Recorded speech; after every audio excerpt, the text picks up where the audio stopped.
छात्रों, आज हम आपके समक्ष मैथिली शरणगुप्त जी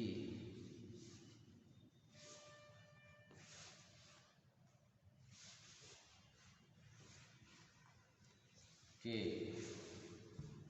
काव्य सौंदर्य या काव्य सौष्ठव की चर्चा करेंगे, क्योंकि ये अत्यंत महत्वपूर्ण प्रश्न माना जाता है और अक्सर परीक्षाओं में पूछा भी जाता है।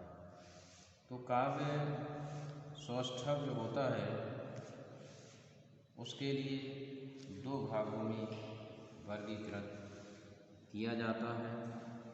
एक भाव पक्ष होता है तो दूसरा कला पक्ष। इसी काव्य सौष्ठव को काव्य सौंदर्य के नाम से भी जानते हैं। भाव पक्ष के लिए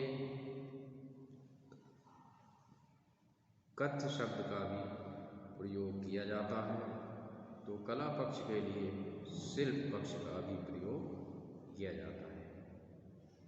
भाव पक्ष के लिए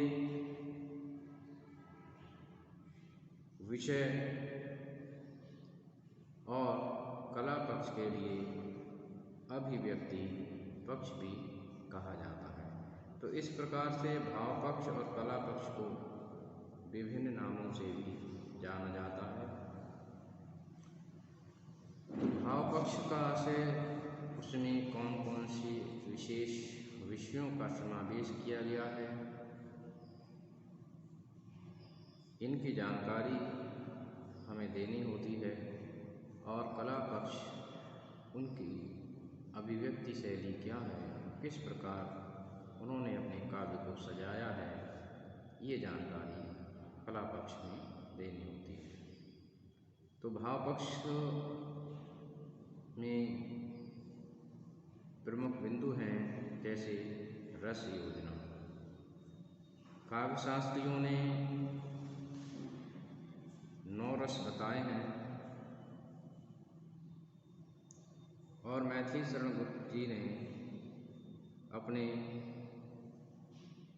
विभिन्न काव्यों साकेत, नहुष, द्वापर, यशोधरा, जयद्रथ वध, भारत भारती जैसे अनेक काव्य ग्रंथों में लगभग सभी रसों का प्रयोग किया है।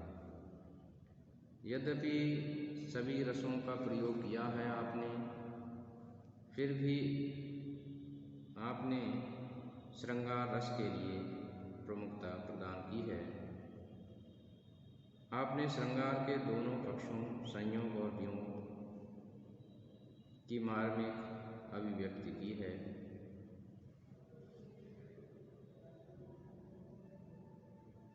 और वियोग श्रृंगार तो विशेष रूप से देखने को मिलता है जब वे लिखते हैं कि मानस मंदिर में सती पति की प्रतिमा था, जलती सी उस गृह में बनी आरती आह। तो ये उनकी विरह की जो मार्मिक अभिव्यंजना है वो देखी जा सकती है। सभी रसों का प्रयोग अपने काव्य में आपने किया है। उसके साथ ही दूसरा बिंदु भक्ति भावना का है। उनके काव्य में वैष्णव भक्ति को विशेष रूप से देखा जा सकता है। राम के चरणों में उनकी निष्ठा देखी जा सकती है। उनके राम सर्वव्यापक, सर्वसमर्थ और परम आराध्य हैं। साकेत में उन्होंने इसी प्रकार राम का स्मरण किया है। यहाँ तक प्रकृति चित्रण की बात है तो प्रकृति चित्रण में भी गुप्त जी पीछे नहीं रहे हैं। साकेत, यशोधरा, पंचवटी आदि अनेक रचनाओं में विभिन्न प्रकार से वह प्रकृति का उद्घाटन करते हैं। इस प्रकार प्रकृति चित्रण के संदर्भ में बुद्ध जी ने सरिता, सागर, पर्वत, पेड़ पौधे, सूर्य, चंद्र, प्रातः, चांदनी आदि सभी का वर्णन किया है। इसके बाद हम राष्ट्र प्रेम की बात करें तो बुद्ध जी ने अतीत के गौरव को मार्मिक रूप से प्रस्तुत किया है। भारत भारती तो राष्ट्रीय प्रेम भावना से ओतप्रोत है और इसी कारण से उनकी राष्ट्र भावना को देखते हुए मैथिली शरण गुप्त के लिए राष्ट्र कवि की उपाधि भी दी जाती है, क्योंकि उनकी रचनाओं में राष्ट्र के प्रति प्रेम देखा जा सकता है। उसके बाद उन्होंने अपने काव्य में हृदय स्पर्शी चित्रण भी किए हैं। साकेत, यशोधरा, द्वापर आदि काव्यों में मार्मिक स्थलों का समावेश हुआ है, जिन्होंने हृदय के अंतर तक प्रभावित किया है। उत्तराभिलाप, नभोस्पतन, विदुता का देह त्याग, यशोधरा का मान विरह, भरत मिलाप, चित्रकूट आदि अनेक ऐसे प्रसंग हैं जो अत्यंत मार्मिक बन पड़े हैं, जो अनायास ही पाठक को अपनी ओर आकर्षक करते हैं। जब भी नारी दशा के विषय में लिखते हैं, उसकी स्थिति के विषय में लिखते हैं कि अबला जीवन हाय तुम्हारी यही कहानी, आंचल में है लूल और आँखों में पानी, तो सहसा पाठक की आंखें ही स्वयं नम हो जाती हैं। इतनी मार्मिकता उनके काव्य में है। अब हम कला पक्ष की यदि बात करें तो कला पक्ष के अंतर्गत सबसे पहला बिंदु भाषा आता है। आपने खड़ी बोली हिंदी को अपनाया है।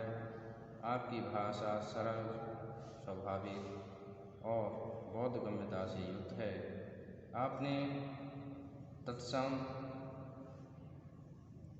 शब्दावली के साथ साथ अंग्रेजी, फारसी आदि के प्रचलित शब्दों को अपनाया है। साथ ही आवश्यकता के अनुसार आपने मुहावरों और लोकोक्तियों का भी प्रयोग समय समय पर किया है। उससे भी आपने परहेज नहीं किया। इसलिए आपकी जो भाषा है अत्यंत प्रभावशाली बन पड़ी है। यदि हम शैली की बात करें तो काव्य रूप की दृष्टि से गुप्त जी ने प्रबंध काव्य और मुक्तक काव्य दोनों शैलियों को अपनाया है। भावाभिव्यक्ति की दृष्टि से अपने काव्य में विवरणात्मक, वर्णनात्मक, उपदेशात्मक, संभाषण आदि अनेक शैलियों का प्रयोग किया है। इसके बाद यदि हम उनके अलंकार योजना के विषय में देखें तो गुप्त जी ने अलंकारों का प्रयोग सहज रूप में किया है। उन्होंने अलंकारों के उपयोग के संबंध में स्वाभाविक रूप से ही अलंकारों का प्रयोग किया है।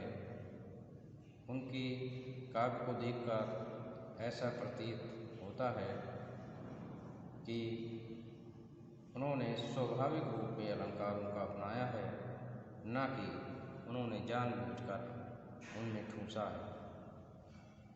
आपने उपमा, रूपक, उत्प्रेक्षा, अतिशयोक्ति, विभावना, व्यतिरेक, अपन्नति, संदेह, भ्रांतिमान, श्लेष, यमक, मानवीकरण, विशेषण, विपर्याय आदि तमाम अलंकारों का प्रयोग उन्होंने किया है।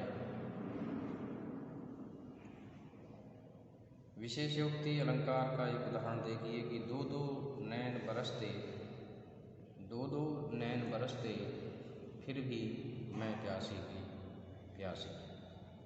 तो अलंकारिक भाषा का प्रयोग आपने विशेष रूप से किया है।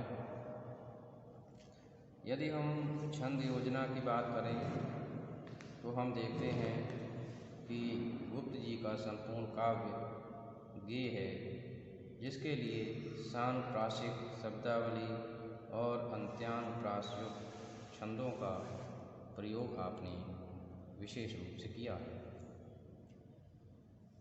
गुप्त जी ने सामान्यतया गीतिका, हरिगीतिका, बसंतरिका, मनहर, त्रोटक, दोहा, सवैया, कवित्त, बरबय, रोला, आर्य आदि छंदों का प्रयोग किया है। कहीं कहीं गज़ल, रुबाई आदि उर्दू छंदों का भी आश्रय आपने लिया। गुप्त जी ने हरिगीत का छंद आपका प्रिय छंद रहा है और हरिगीत का छंद के विषय में ये कहा जाता है कि गुप्त जी हरिगीत का छंद के सम्राट के रूप में माने जाते रहे हैं। मैथिली शरण गुप्त आधुनिक युग के प्रतिनिधि कवि हैं। उन्होंने गांधीवाद, नारी उद्धार, राष्ट्र प्रेम, मानवतावाद आदि को काव्य का विषय बनाया है, उसे जीवन से जोड़ दिया है। वस्तुतः वे खड़ी बोली हिंदी के निर्माता और नायक कवियों में प्रथम श्रेणी के कवि के रूप में प्रतिष्ठित हुए हैं।